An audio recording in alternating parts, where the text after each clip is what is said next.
Daf Yomi Tractate Sanhedrin, page 70, B. Top of the page with the word She'en lecha davar. As even today nothing except wine brings wailing and trouble upon a person. She'en lecha davar shemevi yalala Adam ela yain.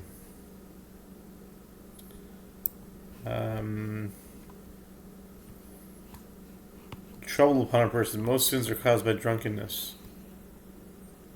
Okay. Yehuda Omer Chita Haya she'en hatinok yodea likro Abba ve'em ad shitom tam dagan. Rabbi Nechemia Omer Te'ena Haya שבדבר שקלקלו בו נתקנו שנאמר ויחפרו עלי תאנה. אוקיי? ויחפרו עלי תאנה. או ויתפרו. Okay. Rabbi Nechemia says, Rabbi Yehuda says the tree of knowledge was the wheat plant. This is proven by the fact that even today an infant does not know how to call out to his father or mother until he tastes the taste of grain. And for this reason, wheat is called the tree of knowledge. Rabbi Nechemia says the tree of knowledge was a fig tree. That's also another connection. Fig tree in English gematria equals 70, and fig tree appears on page 70. So that's a neat connection. Because it was with the matter with which they sinned that they were rehabilitated. As it said, they sewed together fig leaves and made them for themselves loincloths. Genesis 3, verse 7. Divrei Lemuel melech Masa Yisrato imo. Amar Rabbi Yochanan Mishum Rabbi Shimon ben Yochai Lamed Kifatu imo al ha'amud ve'amr lo ma beri ma bar bitni u'ma bar nidarai ma beri hakol yodim shavicha Yerushalayim. The Gemara continues its discussion of wine, referring to the verse that states the words of King Lemuel, the burden with which his mother corrected him. Proverbs 31:1. Rabbi Yochanan says, in the name of Rabbi Shimon ben Yochai, this teaches that when Solomon's mother Bathsheba saw Solomon engage in excessive drinking, she bound him to a pillar to have him flogged. I never heard that. And she said to him, "What, my son? And what, son of my womb? And what, son of my vows?" Proverbs 31:2. She meant, "What, my son? Everyone knows that your father David was a God-fearing man. And now, when they see you sin, they will all say that his mother caused him to drink, meaning that you engage in these behaviors because you're my son." Uma bar bitni kol hanashim shel bet avicha kevan shemsavrot shuvein royes bnei hamelech ואני דחקתי ונכנסתי כדי שיהיה לי Ben Mizorez Uluban. And what, son of my womb? That is to say, with regard to all the women of your father's house, once they conceive, they no longer see the face of the king. But I pushed myself in and entered the king's chamber while I was pregnant, so that I might have a son with strong and fair-skinned. There are times during a woman's pregnancy when intercourse is beneficial for the development of the fetus. Bathsheba was telling Solomon, "I did my utmost to ensure that you have extra strength and beauty, and now you use that strength and appeal to pursue drink."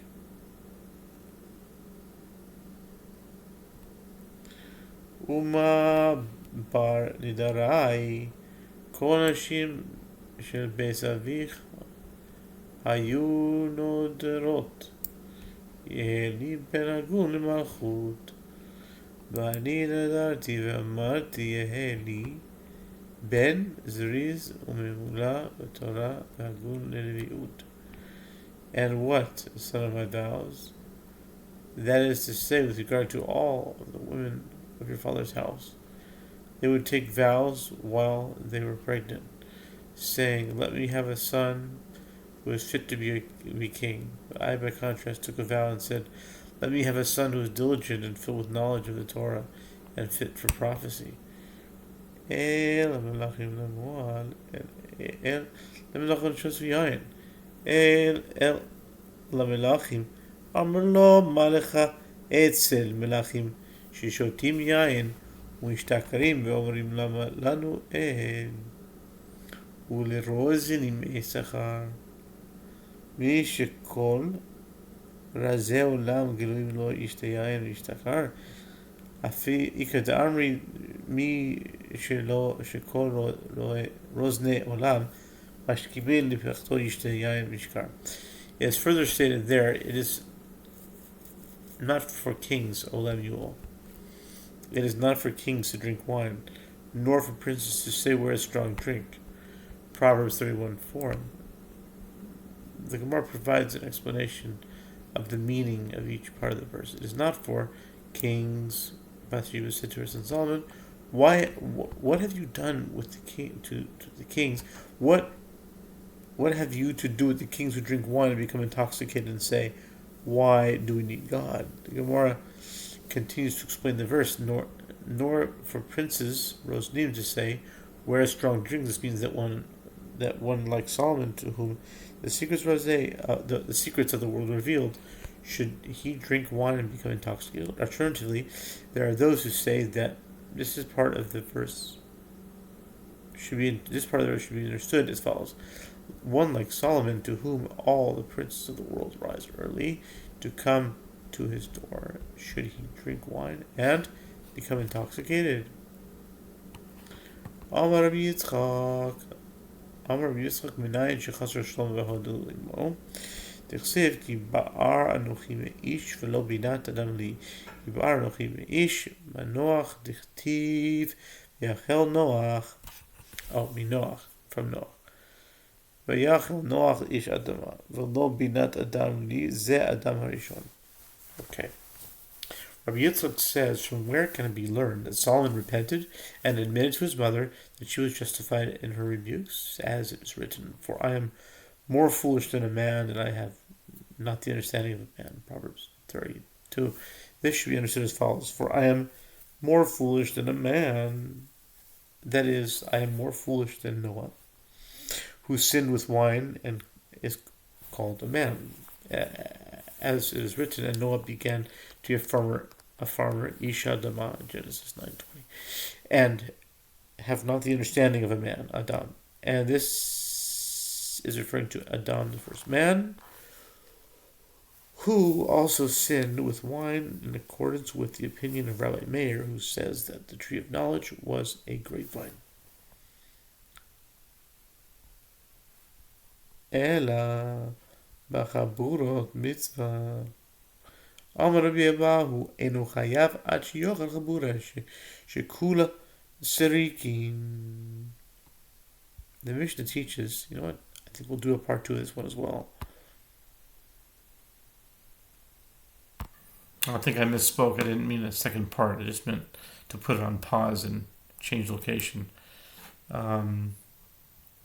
But it looks like we can finish this within the next 5 or 10 minutes or so.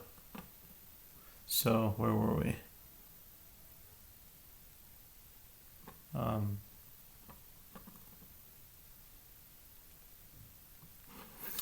Right. We're holding by, that Solomon admitted to his mother, the mother's rebukes. For I am more foolish than a man, that is, I am more foolish than Noah, who sinned with wine, as called a man, is written, and Noah became a farmer. Okay, and I'm not understanding of the man is referring to Adam, the first man, who also sinned with wine, in accordance to the opinion of Rameir, who says that the tree of knowledge was a grapevine. Avol mechaburat mitzvah. Rabbi Baum, Eino chayav el ad shiyocha chabura kedei srikin. The Mishnah teaches that if the son ate and drank the requisite amounts of meat and wine with a group assembled for the performance of a mitzvah, he does not become liable as a stubborn and rebellious son. Rabbi Bahu says he is not liable unless he eats with a group that is entirely made up of idlers. This seems to indicate that if he eats and drinks in the company of decent people, even if he consumes the required amounts that would otherwise make him liable, he does not become a stubborn and rebellious son. V'hanan tanan achal b'chaburas mitzvah ve'enu na'aseh v'zorer umore taima de mitzvah halav mitzvah afalgav de lo kulas rikin hakabash malan de afalgav de kulas rikin kiva de mitzvah ka'asik l'mamshech. The Gemara asks, but didn't we learn in the Mishnah if the son ate and drank the requisite amounts of meat and wine with a group assembled for the performance of a mitzvah, he does not become liable as a stubborn and rebellious son? Precise reading of the Mishnah indicates that the reason that he does not become liable is that he ate and drank with a group assembled for the performance of a mitzvah. But if they were not assembled for the performance of a mitzvah, he would be liable, even if the group is not entirely made up of idlers. The Gemara answers, there is no contradiction between the Mishnah and the statement of Rabbi Bahu. In fact, the son is liable only if he eats with a group of whom all are idlers. And the Mishnah teaches us this, that even if the group is entirely composed of idlers, since they are occupied with the mitzvah, there's no concern that he will be drawn to sin. Aval be'ibur chodesh, l'memar debasav yain masku. V'tanya ein oli la ela bepas dagan v'kinis bavad hakamash malan. Afagav de ein olin la ela bepas v'kitanis v'ihu asik basar v'yayin achal kevan the mitzvah asik lo mamshich. The Mishnah teaches that if the son ate and drank the requisite amounts of meat and wine at a meal celebrating the intercalation of the month, he does not become liable as a stubborn and rebellious son. The Gemara asks, is this to say that the meat and wine are brought up to the upper chamber where the month is intercalated? But isn't it taught in Braita they ascend to intercalate the month only with a meal consisting of bread made of grain and legumes? The Gemara answers, the Mishnah teaches us this, even though they ordinarily ascend to the upper chamber only with bread and legumes, and he brought up meat and wine and ate them, since they are occupied with a mitzvah, there is no concern that he'll be drawn to sin. Tanu Rabbanan, ein oilin b'mil chodesh, pachas b'yosor b'nei adam, ve'in oilin la, ela pas dagan v'kitnis, ve'in olin la, ela l'or iburo, ve'in olin la, ve'yom ela b'layla. V'tanya, ein olin la, b'layla el v'yom, k'd amar v'chia bar abba livnei, achrifu ve'ulu, achrifu puku, ki hechi d'shamu b'chu inashai. The sages taught in Braita that no fewer than 10 men ascend to the upper chamber for the intercalation of the month, and they ascend to intercalate the month only with the bread made of grain and legumes, as they ascend only in the night of the month's intercalation, and they ascend not by day, but only at night. The Gemara asks, but isn't it taught in another Braita they ascend not at night, but only by day? The Gemara answers, Rechia and his sons, when you come to intercalate the month, ascend early and leave early so that people should hear your comings and goings and thereby know that you have been addressing this matter. The proper time for this is a daybreak between night and day. Achal Maser Sheni Yerushalayim Kivan Deorchehu Ka Achale Lo Mamshich. Okay. The Mishnah teaches that if he ate second time in Jerusalem, he is not liable for a stubborn and rebellious son. The Gemara explains, since he eats the second time the normal way, meaning he is not commanded, and he is commanded in Jerusalem, he will not be drawn to sin. The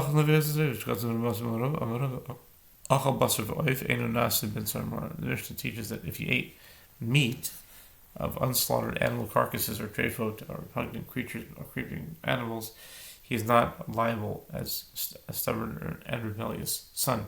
Rava says, if the boy ate the meat of fowl, even if he ate the required amount, he does not become a stubborn and rebellious son. V'ha'anan tanan achol neves treifot shkatzim remasim ein nas ben saramarer ha'tayred nas ben saramarer ki tanan nami mes nisin hashlim. The Gemara raises a difficulty. But didn't we learn in the Mishnah that if the boy ate the meat of unslaughtered animal carcasses or treifot or repugnant creatures or creepy animals, he does not become a stubborn rebellious son? A precise reading of the Mishnah indicates that it is only if he ate the meat of such animals, but he is not liable. But if he ate the meat of kosher animals, which includes the meat of fowl, he would become stubborn and rebellious son, counter to the ruling of Rava. The Gemara resolves this difficulty. When we learned in this Mishnah, it was in reference to completing the measure of meat. Rava was speaking of the primary consumption of meat. Aval davar shehu mitzvah, u'davar avera davar mitzvah. Tanchumi avelim davar avera tanis tzibur. The Mishnah teaches that if he ate an item that involves performing a mitzvah, or an item that involves committing a transgression, he does not become a stubborn and rebellious son. The Gemara explains. The ruling concerning an item that involves performing a mitzvah includes mitzvah by rabbinic law, such as comforting mourners, and the ruling concerning an item that involves committing a transgression includes transgressing prohibitions by rabbinic law, such as eating on a communal fast. The